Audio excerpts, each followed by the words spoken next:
What is shaking, y'all? It is episode 25 of the Golden Mic Live.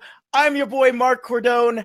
Ellen Petry Leanse, speaker, TEDx speaker, Ellen Petry Leanse, author, Ellen Petry Leanse, instructor, Ellen Petry Leanse, who I saw on the Today Show and is now on the Golden Mic Live. It is amazing to have you.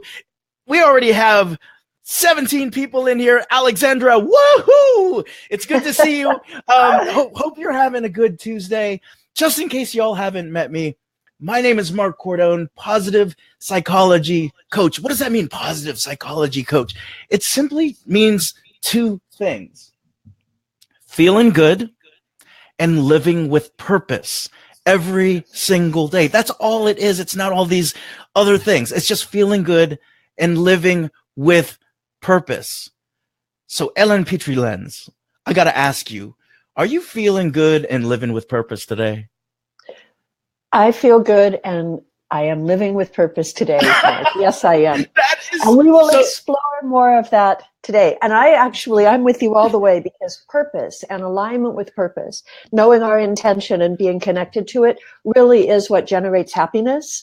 Happiness is the real meaning of the word. So I'm delighted that we're going to share that in our conversation. So am I. Chen Lin looks like she's delighted as well. Oh my God. So excited for this live.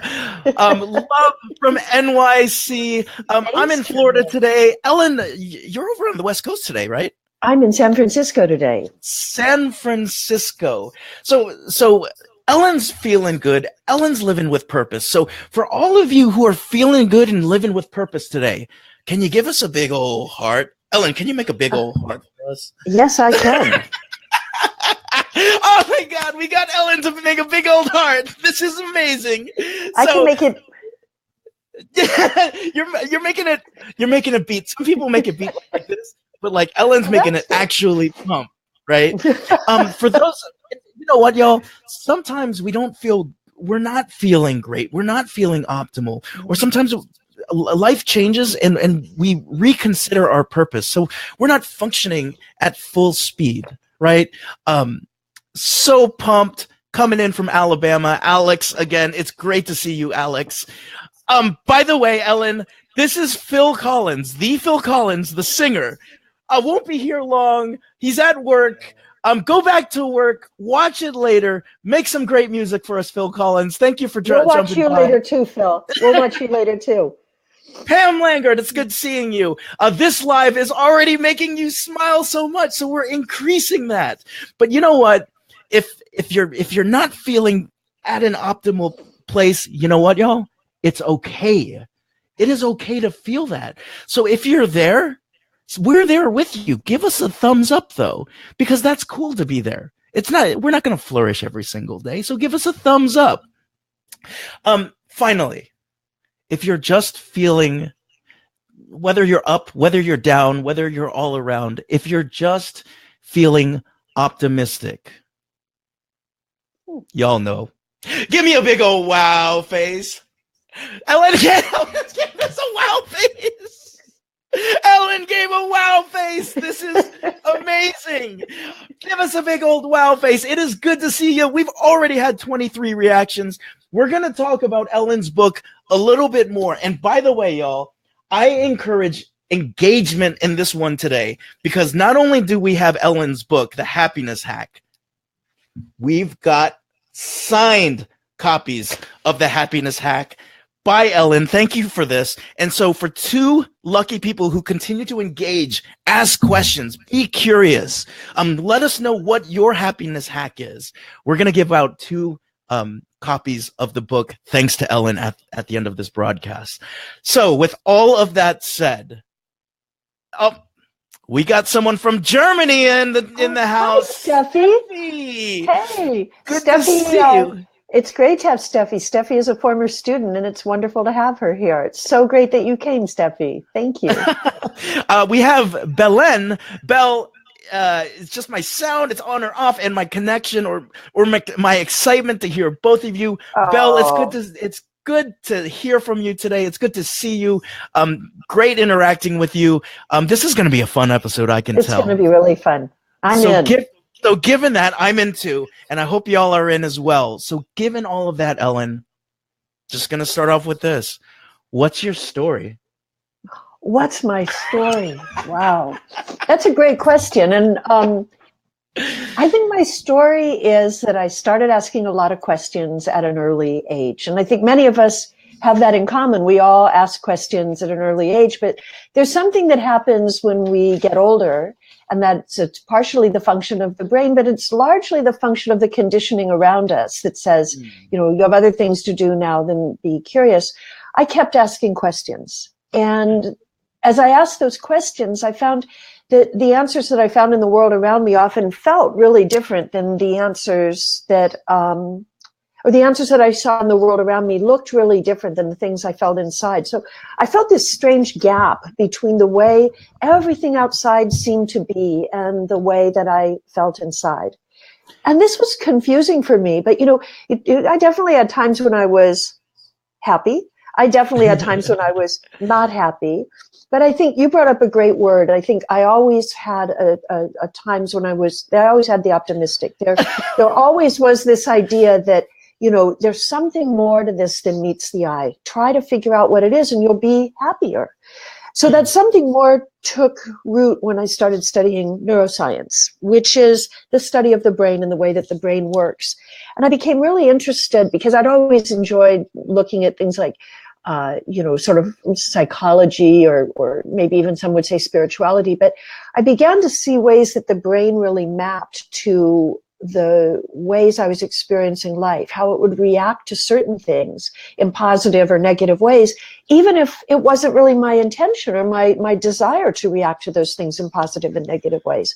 So I began to look more deeply at neurochemistry and at the different functions of the brain, but then also at the very important learning the brain does in early childhood and throughout most of our lives as we're becoming adults, about how we get conditioned in our worlds to what should be, the way things should or should not be, the way that people are or aren't, and really largely the biases, which are the filters and kind of interpretations through which the brain sees the world.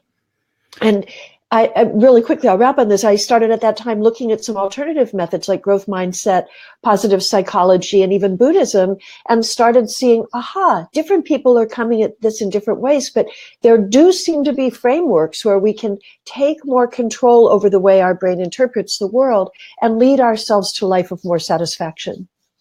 So are you in, by the way, just to throw in here, Alex loves neuroscience. Have you read the book You Are Not Your Brain? Yes, it's a great book. Thanks for mentioning it, Alexandra. Yeah. And by the way, if anyone is having a difficulty hearing right now, just give me a personal message, and I'll work on that behind the scenes for you to get that sound. But it looks like people can hear. So I want to go back to this idea of the way that the brain sees the world, because you were looking at alternatives and that there were alternatives to seeing more in terms of the interpretation, right? Because you were asking that question. Now, are you saying that in Western society, I guess, right, that our brain is conditioned to a negative bias? No, I would not say that, okay. but let's explore this. In all societies, in all humanity, in even in any mammalian brain, the brain is learning from the time that it is very young to record and document the things happening in the world around us. Why? It's teaching you the rules of what it means to be a human, or I guess to be a manatee, if you're a manatee. I know you're in Florida, so I had to bring up the manatee, or a puppy, whatever it is, but so that you know how to survive as a human or a manatee or a puppy. That's what the brain does. Often people say, if I ask a question to maybe a group and I'll say, what does the brain do? People go, the brain thinks. Well, yes, that's true. The brain certainly does think, but it thinks in service of keeping you safe and alive. And if you think about that on an evolutionary basis, the brains that we inherited from our ancestors showed what it took for those ancestors to survive. There's a nice little story. I love to tell it. It says, if our ancestors saw a stick on the ground and thought it was a snake and ran away, they made it back to the cave last night for, a little cave something that we can all thank them for, because without that, we wouldn't have been here. But if they saw a snake on the path and thought it was a stick, their traits would not have been passed on to future generations. So the brain... Good. No, I absolutely hear you. When you use it that way, it's not, are we being conditioned towards a negativity bias? It's more along the lines of, our brains are there to help us survive in the past. Oh yeah, man, and exactly. that wasn't a good or bad thing. It was more of a survival mechanism. It is. It's something. So we have to remember that at the core of our brain, and this is for something that's gone on for hundreds of thousands, if not more, some say millions of years, is programming that happens that really is about getting us to survive. And that is at the core of our brain functions.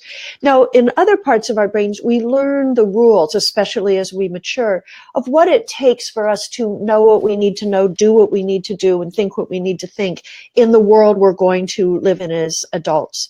But the brain records all of that as part of its biological manifesto, its biological functions, if you will. But those things that it records become invisible to us. And that's not a bad thing. Because if we were having to relearn every day what it takes to pick up a cup of tea and take a sip, we would need brains, I couldn't fit on this screen, let's put it this way. And I probably couldn't walk around because I need a brain that big simply to figure out how to navigate life. So we must learn these routines and make them very efficient in order to survive. The thing is that the brain prefers, and I don't mean to turn it into a person, it doesn't really prefer, but biologically it does prefer to run the fast routines of these conditioned pathways in the more memory centers of the brain than it does to use the newer and less efficient parts of the brain, which are really where we do higher human thought. So it sort of resists the use of the prefrontal cortex because it's less energy efficient. Think about it this way, Mark. If you were out in the middle of, let's say you were walking down the street and you're in Florida. So we already talked about manatees. A big crocodile jumped out on your path. You wouldn't stop and think like, I wonder, maybe he's already eaten today, so we could be fine. I can say, how you doing? No, your brain doesn't want you thinking about things at a moment like that. It wants you getting out of Dodge, running as fast as you can. But we have to understand that that is the natural tendency of the brain in pretty much every situation. It wants to answer fast. And the fast answers are going to reflect our conditioning. That is awesome, because as I think about this, I'm trying to think about without these fast actions. I'm just looking around my room right now, and I'm like, there is so much data just visually for me to take in.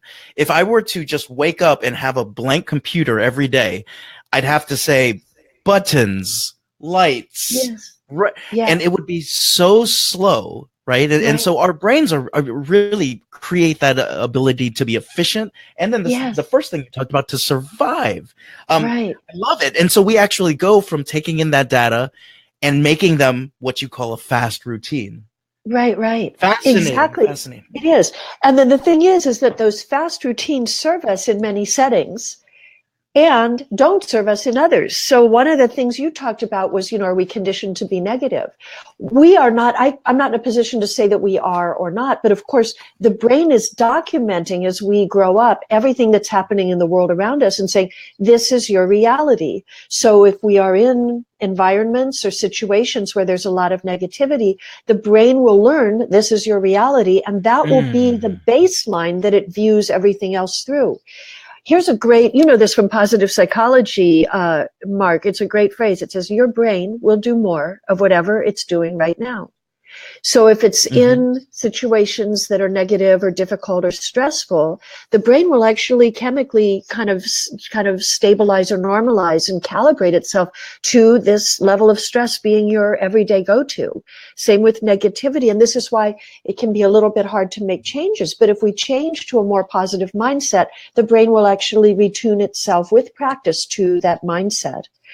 I love this phrase, and you won't hear it anywhere else. I'll share it here today for the very first time, well, maybe second or third time. But I think there are three things that shape our world. There are brain sets, and this is simply the way the brain operates on a biological level, brain sets. And we know and more about the brain so we can understand what that is functionally. And Alexander, who brought up You Are Not Your Brain, you're going to love this one because it talks about your brain set your mindset doesn't have to be your brain set. So we can move from our brain sets to the mindsets we choose with practice. That's positive psychology. That's growth mindset. That's intentional living. That's, whatever you want to call it. But to practice those mindsets, we build skill sets. And skill sets are really those building blocks that lead with practice to the change of mindsets, which actually new mindsets exploit the brain sets to make the brain operate in new and different ways. Growth is always possible and change is always possible with the brain. Absolutely. That is absolutely fantastic. I'm feeling it. Sarah Rose, preach. 2 hearts. Alex, preach. Alex, this is what I love. It's what I love. I got to say, since we're in it, like when we understand our brains, we have so much more mastery in our lives. And the thing is that we are conditioned, like the book Alexander said, to think we are our brains. And this is the way we're set for our lives. We think that whatever we are right now is our set and forget this is just the way I am. And we're stuck. Yep. And you know what? I'm not saying it's always easy to make changes, but it's almost always possible to make changes. Even people who are carrying, trauma and, really difficult things that happened in early childhood, the brain will collaborate with you to create changes. If you decide you are not a product of your brain sets, but you're willing to become a product of your mindsets and you're willing to practice the skill sets that get you there. And we actually had a guest last week that talked about this. When this happens, when this shift happens, the terminology is post-traumatic growth. You can be going through trauma, but still grow, right? It actually is very touching to me to hear you say that, because some of the people that I know and have worked with are people who have been through trauma. And when they have been able, through the right processes and the right support, and I'm not saying it's easy, everyone's situation is different. We have to be we have a lot of empathy for the fact of how trauma affects people. But on the other side of trauma can be triumph, and a higher level of triumph than people who have had more linear or more straight lives have had. Excuse me, there's a little diagram I like to draw. You draw a circle and it says comfort zone. And then outside of that circle, you draw one that says stretch zone. And then outside of that circle, you draw a third circle, and that's your panic zone. When we move out of comfort and into stretch, we're growing.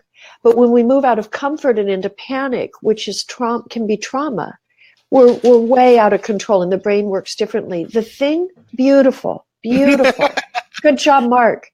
And but when we move from panic back toward comfort, we stay in a beautiful, expanded comfort zone that is larger than the comfort zone we had before. And that's a superpower. And that is something that takes real hardcore awareness of self, not operating by blueprints and status quos. Ooh. That's what I love about what you just gave us. Yeah, and also love of self, which is something I'm sure you'll agree we are not taught in our culture and our society to truly love and cherish ourselves. And I got to tell you, I think it's because it serves some really interesting business models. If we love ourselves and we're happy with ourselves, we don't have to spend all this money on this thing that somebody else promises us will make us happy or better. Buy this and you will be the highest version of yourself. So if you think about it, there is a tremendous economic motivation for for really many things in our society to want our time, our attention, or our money by telling us, if you have me, you'll be the person you're meant to be.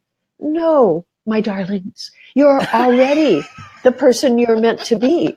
But work on that from a place of self-love, self-care, and self-healing, and know that you are on your path to purpose. Every day as part of a practice, and watch what happens. Your relationship with those external things truly does change. Oh my gosh. Ellen, we're meeting for the first time, and I love this conversation already. I'm thinking we're going to talk more than once about this. I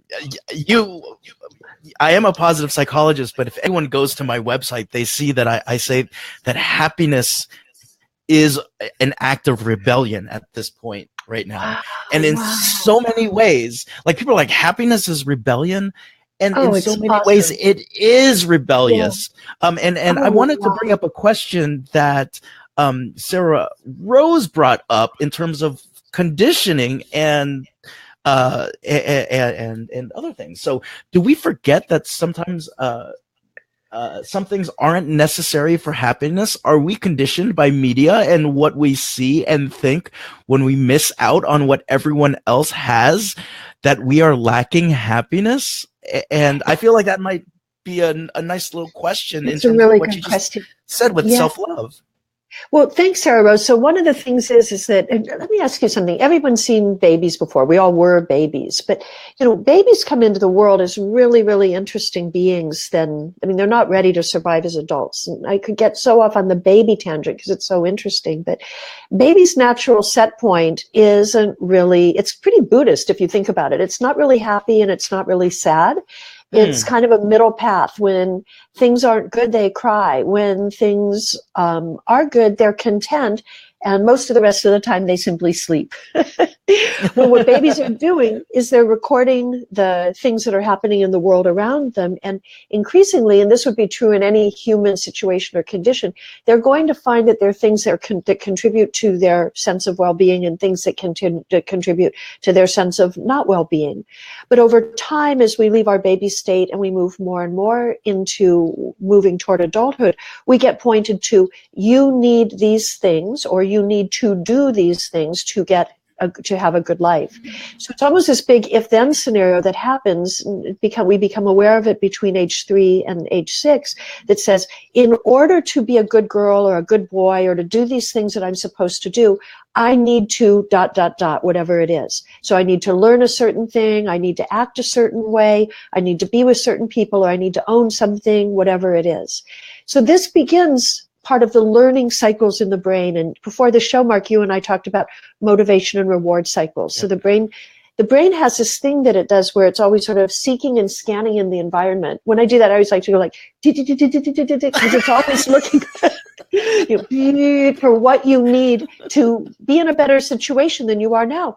That's fantastic on an evolutionary biology level, because when we were out walking those, pathways on an ancient savanna, it was really helpful when we noticed a nice, juicy grub on a tree that we could pop and have a snack, or notice maybe a rustle in the bushes that meant, you don't like grubs, Mark? I love grubs. Absolutely love grubs. Juicy grubs. Fat and juicy grubs, right? Yep. Or maybe a rustle in the grass that said danger is coming. There's a predator or something. So our brain is kind of always on high alert on an evolutionary level, and it's very motivated to find more. Because if you think about it, what it took for us to survive way back then, there probably wasn't a lot of more around us in terms of, it took a lot of work to be a human. And we had to be a little bit more motivated to, this is, I'm making this part up. The rest is all real science. But in simple terms, we probably had to be a little bit over motivated to get what we needed, because human life was really hard. And so those brains, those beings that strove for a little bit more, reached for a little bit more, scanned a little bit more fully, and grabbed a few more grubs, were the ones who made it back to the cave at night. So we inherited those predispositions. On top of it, that's our sort of our DNA. We also inherit other things. There's epigenetics show that we inherit certain memories, and we can even over generations inherit memory of trauma from ancestors and so forth. And remember, we live in a country where everyone has immigrant genes because we've all come to this country from different places. And remember that there is very often some trauma in what happens before you become an immigrant. There's something that causes a diaspora from the country of origin. So we're all of us, all humans are carrying some trauma with them. It's part of who we are, So the last thing that I want to say is, I think I went a little bit on with this question, but in this seeking and scanning that says more, more, more, people have found ways to exploit it. If we're motivated to want things outside of ourselves, people can sell that to us or, offer that to us on devices like this and exploit those motivation and reward loops that make us want more, more, more. Instead of a grub, I have now a phone that I can grab anytime I want. I don't even have to work for it. Yeah, it's here. And by the way, today, I am getting, if I'm anything like the typical American, I am getting an impulse to pick this thing up and do something with it every 11 minutes. An impulse, an endogenous impulse. I'm also swiping the screen of this thing, if I'm like a typical American, between 3,200 and 5,500 times a day. That many times a day. And if I even see this thing in my peripheral vision, so if I'm in a meeting or with a friend over lunch or, talking on this, is why I stuff it under my computer when I'm not picking it up and holding it. If I even see it in my peripheral vision, even if it's not on, it disrupts my focus and interferes with my focus for 6 to 23 minutes.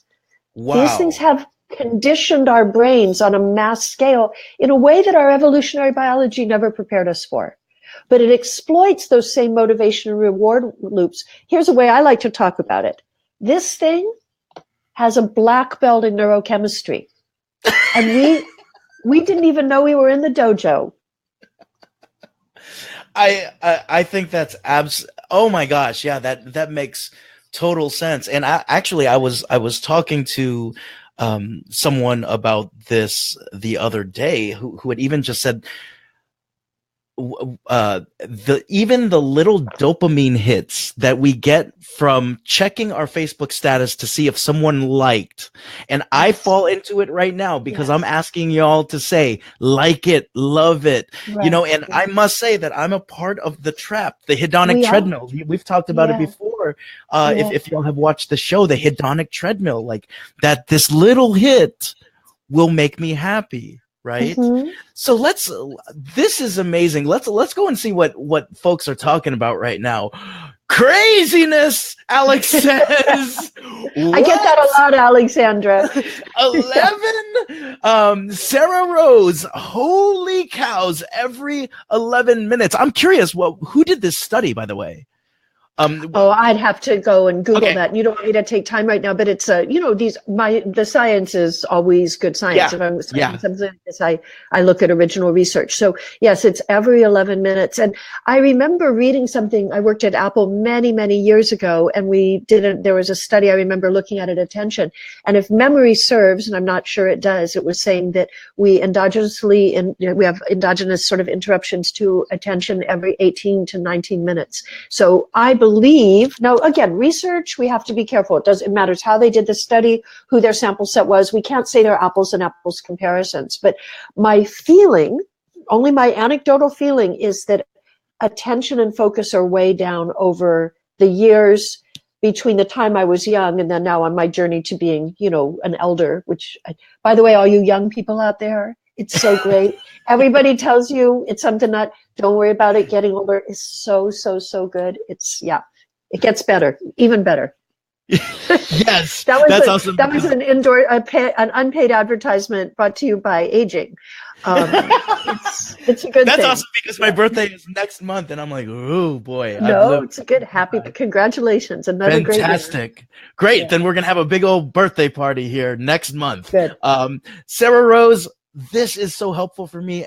Yeah. And in terms of her being a mom as well. Belle, materialism is so overemphasized as a path to happiness in the industrialized societies. Yes. She's Yes. agreeing with this. I'm glad that this is flowing with y'all. Continue to share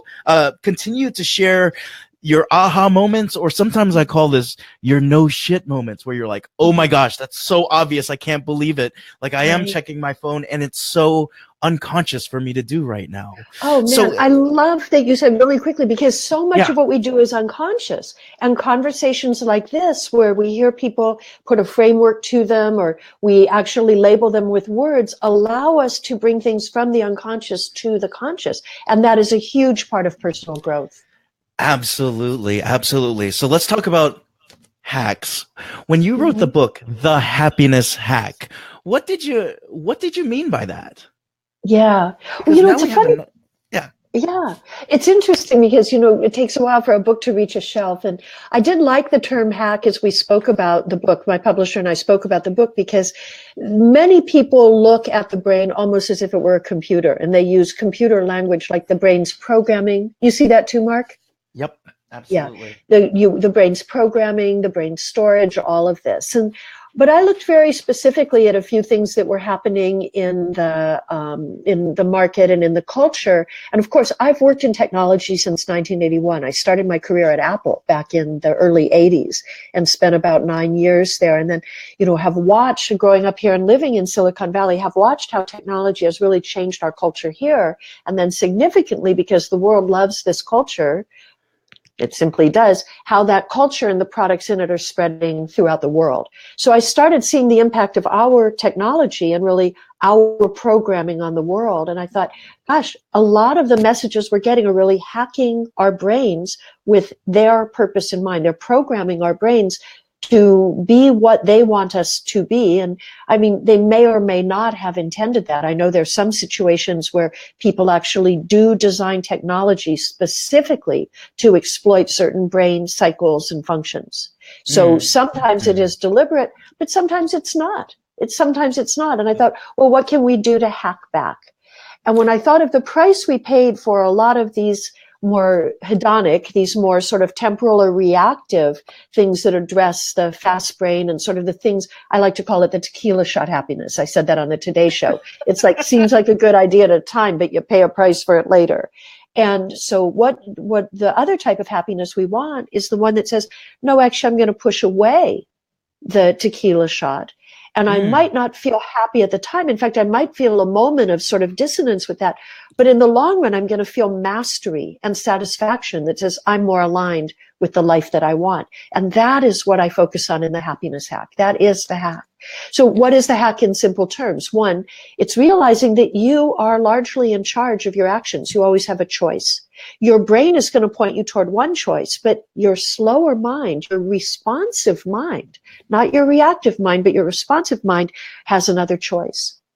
That choice might be met with some resistance because it may be part of a new habit. And new habits, the brain resists because it's been doing the old habit, and your brain will do more of whatever it's been doing right now. But practice the new habit and your brain will be doing more of it, and it'll turn from a skill set into a mindset, which will take advantage of all the good things in your brain set. It's a good system, right? So one, you have a choice. Two, the choice can sometimes meet with resistance. Three, practice will change that. And four, if you know your purpose, and we'll get to purpose in a second, you can move toward things that bring you more mastery and more satisfaction. It won't be the tequila shot buzz, but it's something much better. Now, purpose turns out to be really, really simple in humans. And guess what? We get to go back to the cave for that too. Ian? You want it? Okay. Yeah, not the grub, but yes, the not purpose. The grub, yes, but the absolutely. Purpose. So really, human purpose, we can really think about it in simple terms. What we are really motivated to do on a purpose level is to belong, to be part of something bigger, whether that's a clan or some other group we belong in, or, a close circle of loved ones, to really, really to belong. Now, mind you, with social technologies and digital technologies, we are broadcasting our belonging over a very wide group, some of whom are actually not strong connections. They're not people we actually know. But we're broadcasting a sense of belonging that actually ends up not really letting us feel that we belong. So it's close relationships and actual, like you and I, we're talking over, thank goodness, digital technology has connected us. But when we make eye contact and when we talk with each other, when we interact through things that your listeners, your audience shares, we actually, that's a little bit of a deeper connection than just that like. But the real deep connections only come face to face. And as my book explores, there are always things we can do to deepen connections face to face. Even the TEDx talk, it all started with a young woman who was a cashier at a shop where I was, buying a small item, called out the fact that I'd said good morning and thank you to her and that she hadn't heard that in 2 days. And that there's no little, so we hear a little thing about belonging. A practice that helps our mindset of belonging evolve, and the chemistry of this is fascinating, is do simple things like say hello and make eye contact whenever you can. Simply acknowledge other people. You begin to build, invite your brain back into, and your spirit back into more of a sense of belonging. So belonging is huge for humans. Another thing that's really big for us on an environment, on an evolutionary biology level, is the words are sort of so simple they don't even sound true, but it's contributing value, making a difference. Now, if you think about that, when we were all sitting around, the campfire, making a difference, contributing value might have been harvesting a really nice bushel of grain that day, or weaving a really good basket that day, or making something really nice, or catching something really nice that we were able to share with our clan, or sharing a story. So we're offering something of our self to others and contribute. In Buddhism, it's called making a generous offering to the world. You offer something of generosity and value, a simple offering. And then the third thing, is that seems to really fuel happiness on a very human level is growth, learning. So congratulations, y'all, you're on the path, right? Everyone who's listening is learning and growing. And I like to call this becoming a better version of ourselves. Inside our hearts, inside ourselves, we remember from the time we were tiny children, all of that incredible capacity that we have inside us to love and to contribute and to be part of something bigger. And we enter a world that's very overwhelming, and we think like that part of us that's actually our brightest light, we think that's our crazy, because we think like everybody else is doing it this way, but I think it should be this way. The crazy thing I've learned, and I've learned this through teaching, even teaching at Stanford, everybody's feeling inside, like there's something inside them that they have to keep inside, or people will think there's something wrong with them. That's the conditioning. But when we bring it out, we share more of our purpose. So very briefly, belonging, contribution, and growth. That is the path. And I say also relationships, contribution, and growth. Focus on those things and you will find more purpose. That is fantastic. Give us some love if you're loving this right now. I would. Oh, you're so nice. I would throw this out. Oftentimes when folks say the word growth, it's associated with acquisition and more. And I love what Sarah Rose says. I feel like less is more. We are in the big purge of 2018. Beautiful. Can't hold it, can't carry it, don't need it. It doesn't bring you happiness. Bye-bye. Right. Fantastic. Alexandra. Yes, Sarah. So look at what's happening right now. Social media for social good. I'm loving the fact that folks are connecting through what you're talking about, Ellen. I'm loving Aaron, who is in Costa Rica right now. Tequila shot happiness. I love it. Yes. I hope that you're feeling the purpose and the belonging with your family in Costa Rica right now. And thanks for tuning in. Short-term happiness versus long-term satisfaction, or long-term happiness over short-term satisfaction.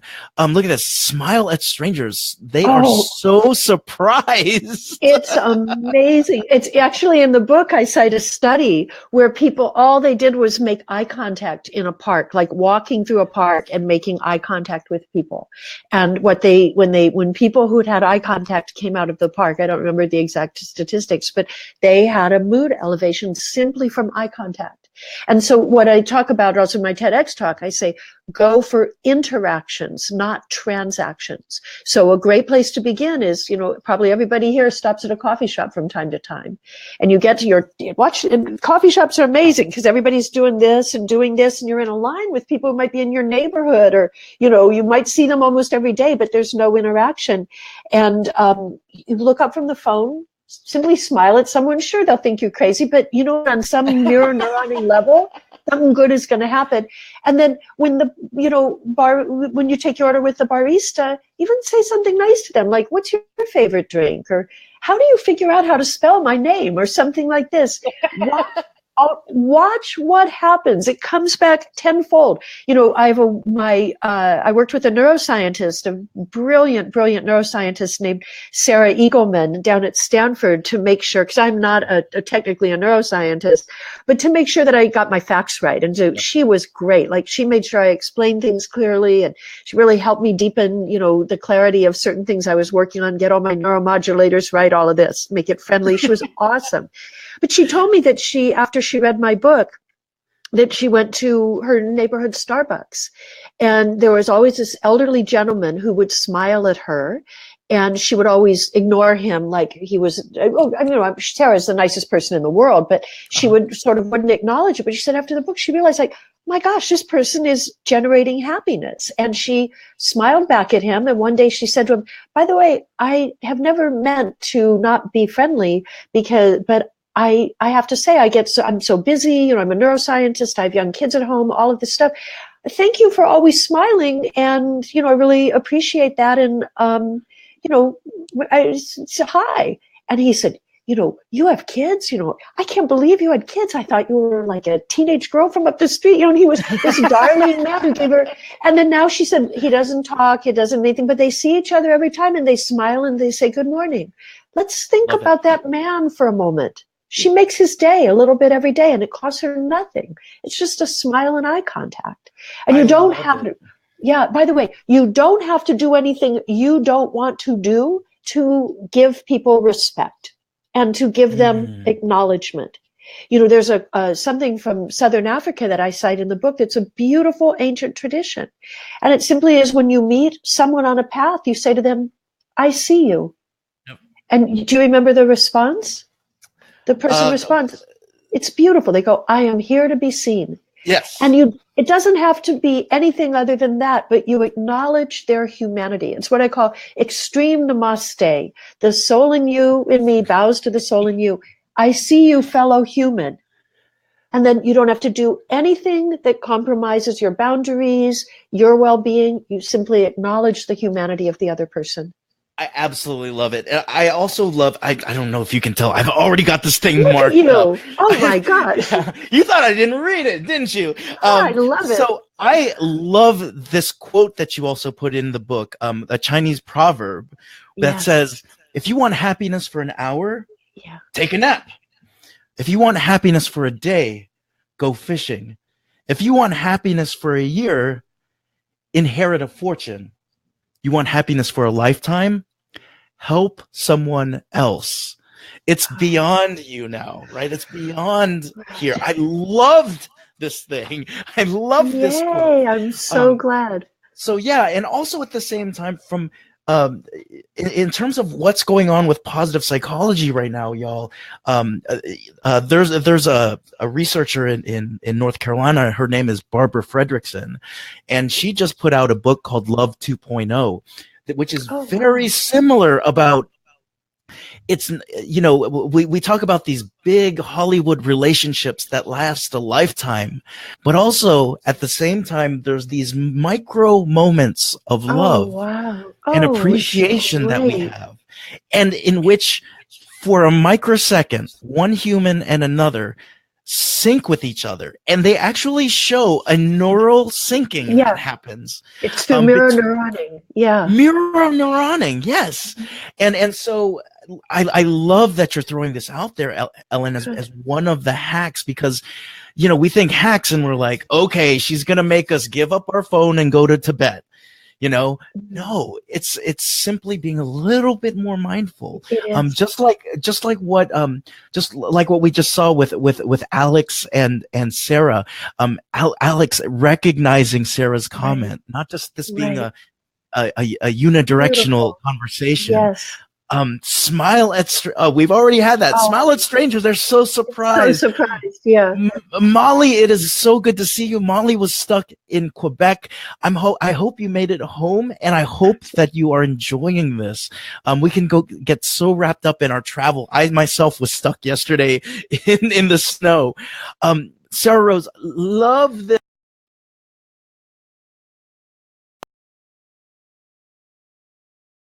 First, from my hands to yours, but it's out everywhere right now. It's awesome. Growth it's about giving. Steffi, growth, becoming a better version of yourself, which is a lifelong gift, opportunity, and practice. There's really nothing more satisfying than moving more fully to the person we know we are inside. And inside we know that we know that, yeah. It looks like you've hit something here, because Molly just came back and said, being in the same room with something, nothing better. Human contact. Like when I was in first class, a hi to everyone, mood elevator. Yeah. She was talking about it this weekend, how it was the first time she ever sat in first class, and as everyone walked by, she made sure to say hello to everyone. Wow. I'm going to smile at everyone at preschool drop-off today. We all need it. We all need it. We all do. We really do. And we have to go back. I love that because the brain is doing more of, your brain will do more of what it's doing right now. Remember, with all of this onslaught of this stuff from the outside saying, you need me, the brain is sort of worrying on these cycles all the time. And these cycles actually they're the product of chemicals, and they create other chemicals. They create chemical responses, and the chemical responses relate very much so. I bet that Barbara mentions this in her book. They relate to the cortisol levels or stress associated chemicals that are held in the body. So what can we do? Well, we can't remove this onslaught, but we can change what's within and push more out of the positive, and that changes our brain chemistry too. And all it is a practice. It's just, in my book, I say try 5% more every day. And a practice, people talk about mindfulness, and I say we should call mindfulness remindfulness, because we have to always remind ourselves. The whole point is we have to remind ourselves to keep coming back to more of these real human things that we know are what we're here to be. Yeah, the thing that I love about the 5% growth, or the Kaizen, or whatever you all want to call that, is that it doesn't just have an additive effect on us. It's not 5%, then 10%. It actually has an exponential growth. Yeah. If you look at it, it's amazing. The little things that catapult up to huge things. Over time and practice. Yeah. Yep. Someone was talking about sort of the idea of how do we create living wormholes of growth for ourselves, where it seems like we go from point A to point Z.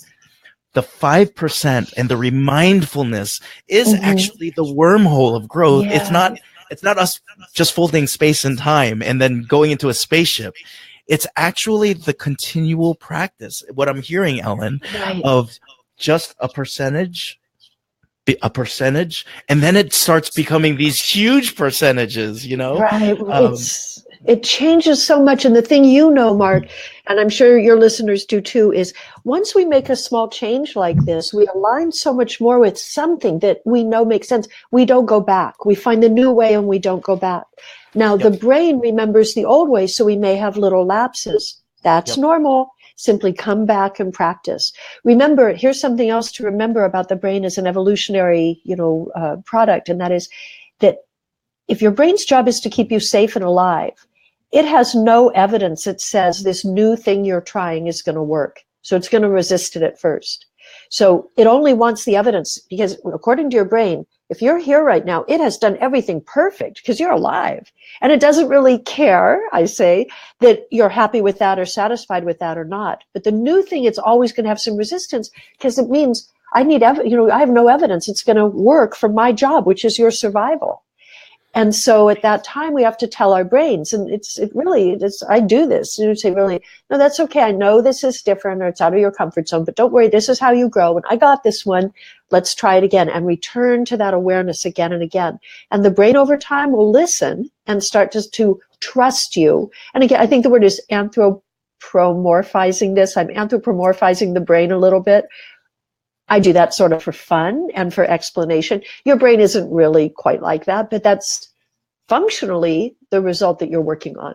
And it does help us make sense of this brilliant thing that's sitting up here in our skull, right? Oftentimes in coaching, we use the word gremlin. What is your gremlin? Name your gremlin. Wow. Where that is really that sort of antiquated part of the brain that wants to keep us safe when we're ready to take that next leap, but we're feeling sort of the wanting to protect our old life, right? And really it's the brain saying, oh my gosh, don't play small, play small. But it's not really I have no evidence that's going to work. Okay, great. The brain will say that. And so then we have to say, right. We don't need evidence. But that's anthropomorphizing, right? It's not really a gremlin, or it's in the old days, I think they called it a homunculus back in the day, right? Homunculus, that's right. They thought a little person was inside, but that's the way that we can, make sense of it all. Ellen, you are speaking the words I live by in action every day. Beautiful, love. So glad. I love you. I love it. Oh, I'm here to be seen. Her mentor in MSU and I spoke like this to one another. It's congratulations. Good. Steffi read the book. Guillaume, welcome from Canada. Hello, awesome people. Hello, Guillaume. Hello, right back. Yeah. I see you, Guillaume. Growth is living with purpose. Big hugs. Look at them interacting with each other up in here. So nice. I wish I could give you a hug in person.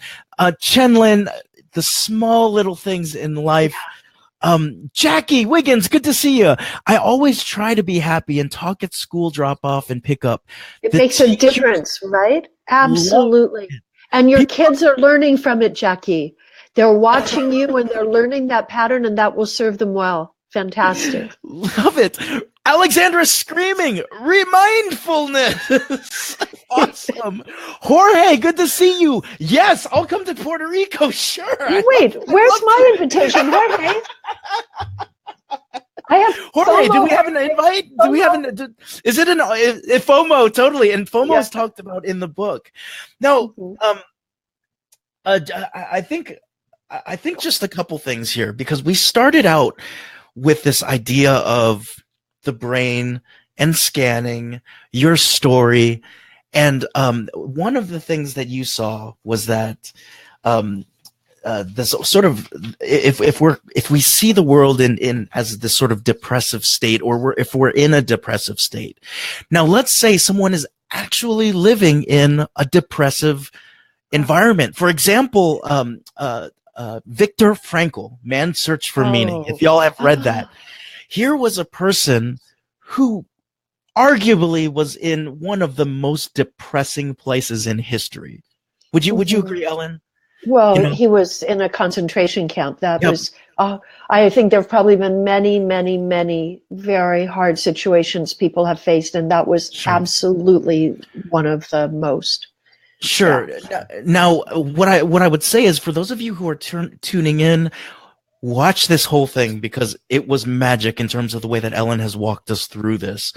Now, would you, am I hearing this correctly? Even when you're in those externally oppressive states, there is still an element of hacking for happiness.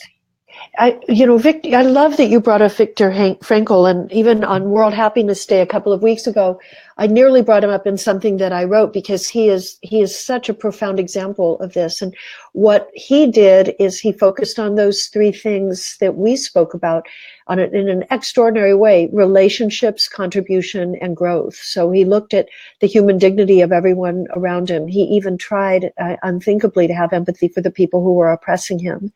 He tried to make generous offerings to the people that he was with, and he always stayed very curious about what he was learning from this, and as a result of this came up with some really profound psychological insights into the meaning of human life. What's hard for me when I think about this is knowing and really feeling empathy for how oppressive things can feel sometimes. Know that, Victor was an extraordinary person, and I don't know what it was about him. I don't know what it was that caused him to take this 1 in a million approach to this horrific situation he was in. But I love thinking about Victor when times are hard, because he reminds me to come back to those 3 little levers that I can use in some way, and that everyone can use to at least get 5% higher in a tough situation. And that it's so simple. Okay. So first of all, like the quote you read from the book, help someone, it lasts a lifetime. So, okay, I feel really down right now, but who might even be more in a tough situation than I am? What can I offer? Relationships, and even first of all, a lot of people have pets and stuff, but even going and really appreciating and loving your pet, but then trying to take some of that feel good that it gives you and bring that to another person. And a really good way to do that, it takes some courage, but to really say, what's hard for you right now? Here's what's hard for me. Can we really talk about that? Because we want to be seen. And we want to see others. And then growth. And we always have this option. How can I learn from this?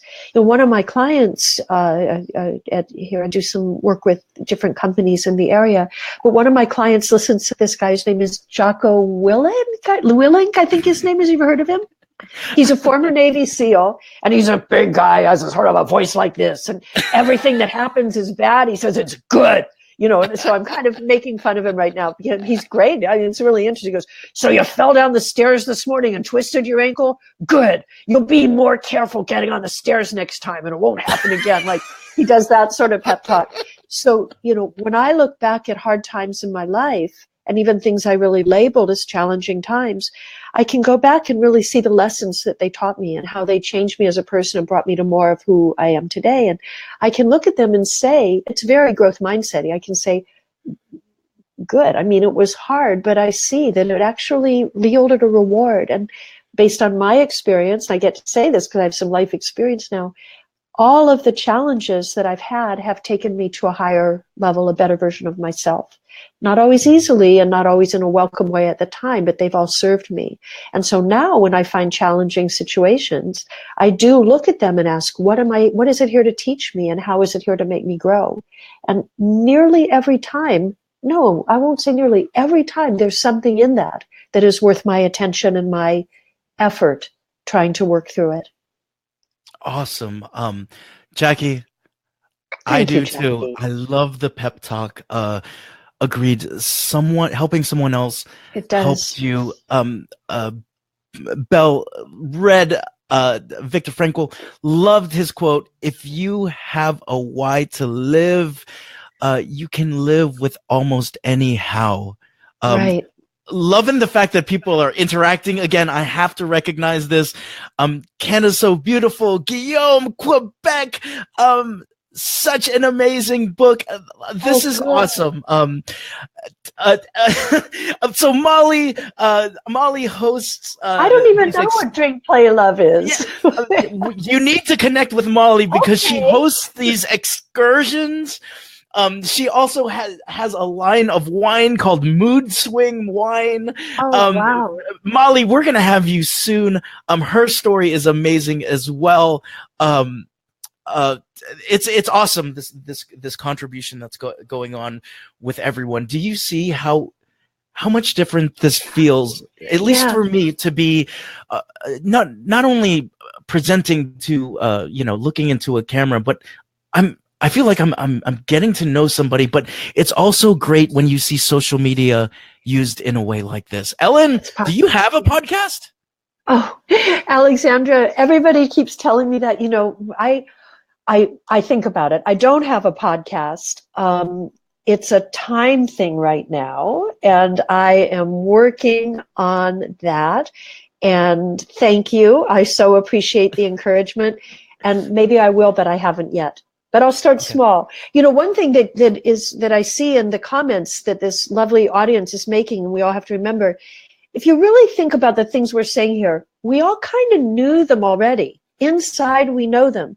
And so I want to plant a seed with each of you. And it's like, when did we stop trusting ourselves that these were the real truths? And when did our trust of ourselves get traded for the trust of the outside world that bombards ourselves with these messages saying, this is how you should be? And so if people remember even one thing from this conversation, is remember that inside you do carry truth. That's part of your human birthright. And you've had that all along. And trusting yourself is part of the path to real happiness. Amazing. That is amazing. I couldn't articulate it earlier when I was saying the no shit moments, but yeah. I feel like that's what you just talked about. Yeah, you're right. They are. It is that. It's like, and then we think like, I knew that all along, but I didn't really believe it. And now somebody else is telling me it's real. Listen to that and do more of that before, but trust yourself before you wait for someone else to drop it on you. Trust yourself.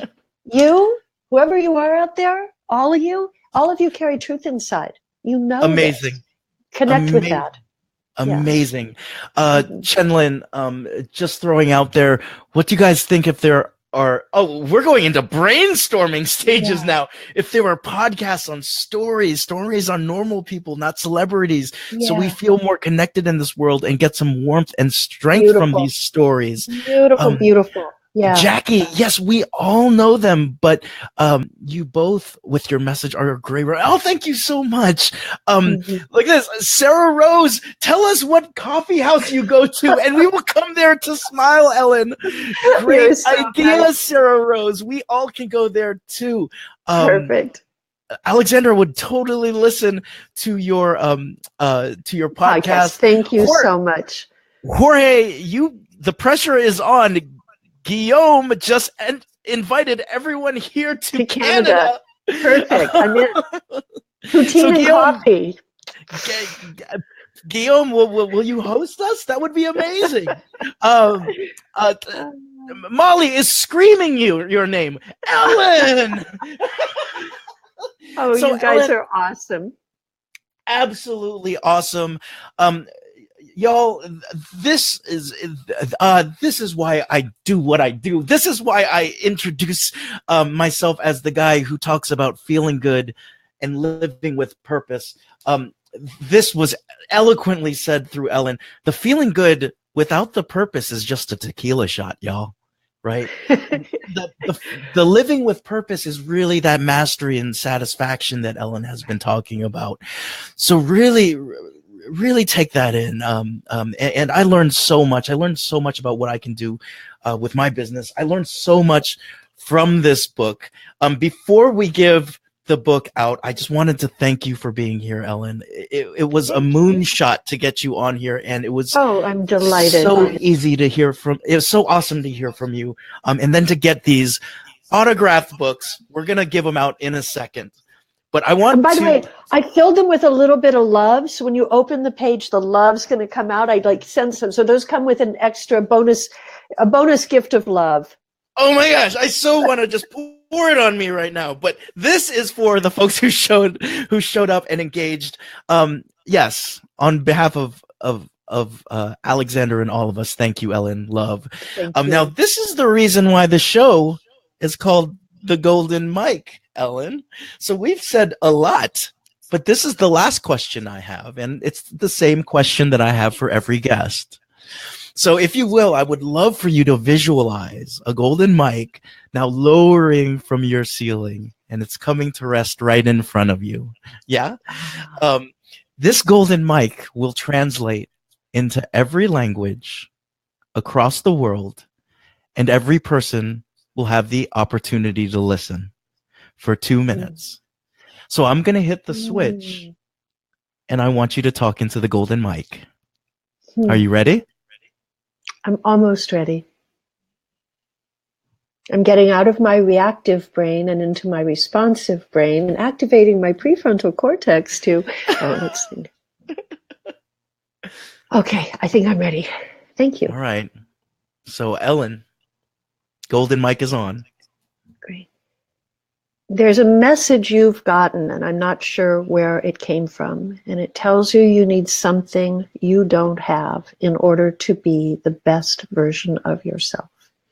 And I am here to tell you that that best version is already exactly where it belongs, and that is inside you, as it is inside every other person that you interact with or don't interact with or know or don't know. Everywhere. We are all longing and aching and waiting and absolutely sure that we are meant to be better versions of ourselves. If you remember one thing from this conversation, remember that that part of you is your truth, your purpose, your real self. And anything you do to care for, love, nurture, and encourage that part of you, that truth you know, that is how you make a generous offering to the world. And that's actually why I believe you are here. You know, we have so much language and tradition and sort of ways of sort of connecting with that inside. But more and more those ways have come to say that thing is outside, and it's not. So trust, come within and connect with that and actually lead with that part of you. And you will find and be the purpose for why you are here.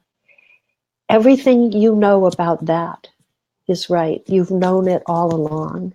That's your birthright. That's your destiny.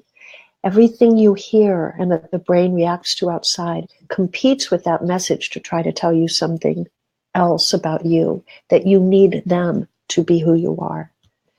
Now you know that isn't true. You've held that truth all along.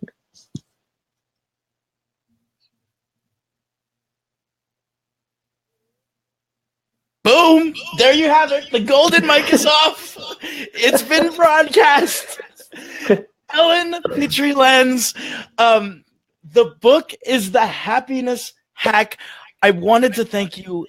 Beautiful work. And I also, more importantly, tantamount is for everyone who showed up for the live and for the future.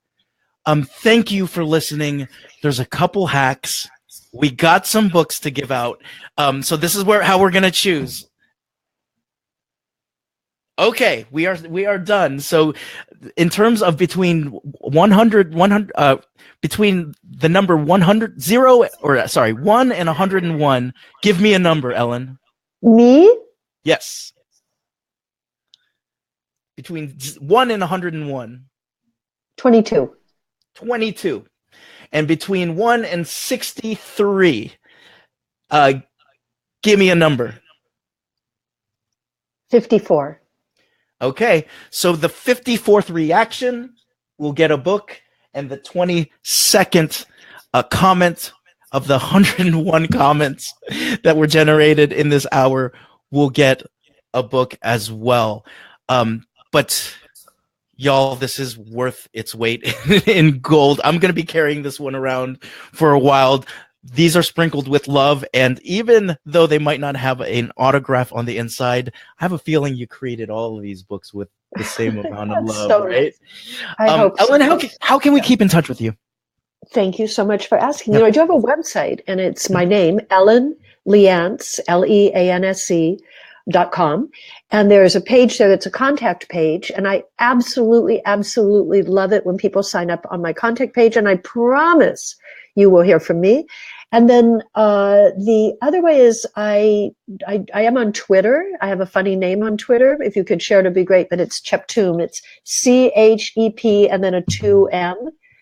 Long story to that name. It's a name I was actually given while visiting Kenya. And it's funny. It means the woman who brings people together. So it's a great name.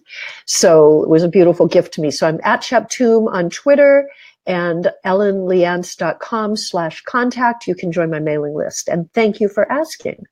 Yes. And I realized that I've been saying your name incorrectly the whole time. I was saying Lens and I wasn't saying Leanse. That's quite all right. I hope you still know that I still see you, Ellen. I see you too, Mark. No, it's funny. I've been called a lot worse. Let me tell you. I've been called a lot worse. Yeah. Yeah. Everybody, we're coming to a close. Keep in touch. Ellen's contact information is all on the show notes right now. There is even a little backstory if you look at the show notes, the places that Ellen has been. And if you enjoyed this episode, like it, love it, and share it with more folks. Share it out there. And thank you again. This has been the 25th episode of the Golden Mike Live. I am Mark Cordone, Ellen Petry Leanse. Keep in touch, y'all. I'll see you very soon. We're ending the broadcast. Take care. Thank you so much. Bye, everybody.